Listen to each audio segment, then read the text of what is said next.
তাহসিন হাসান ভাই রাজাকার 2.0 নামে একটা ভিডিও পাবলিশ করছে, যেটা নাকি আমাদের বাংলাদেশের কিছু নামি দামি ইনফ্লুয়েন্সার নামে নরপশুদের নিয়ে তৈরি, যাদেরকে আমরা অনলাইন রাজাকার উপাধিও দিতে পারি। তারা কিন্তু বিভিন্ন সময় ইমোশনাল ভাবে ছাত্রদের সাথে গেম খেলে গেছে এবং স্বৈরাচারের পক্ষে বিভিন্ন সময় তারা দালালি করছে ছাত্রদের বিপক্ষে।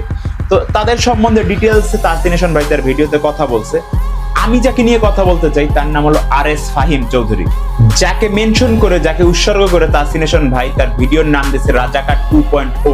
আমি আমার এই ভিডিওটা তোকে উৎসর্গ করে বানিয়েছি এবং এই ভিডিওটার নাম আমি দিয়েছি রাজাকার 2.0। আপনারা আরো একটু ক্লিয়ার হবেন যখন RS ফাহিমের এই কল রেকর্ডটি আপনারা সুন্দরভাবে শুনবেন। সেই লাশের চিৎকার শুনে হাসছিল এক বিবেকহীন অমানুষ। আমি তো গভর্নমেন্টের সাপোর্টে সব পুলিশ টুলিশ কথা কইলাম তো ভাই বিপদে বইরা আসি একটা কি করবো, আমি তো দেশের বাইরে নাম রাজীব ভাই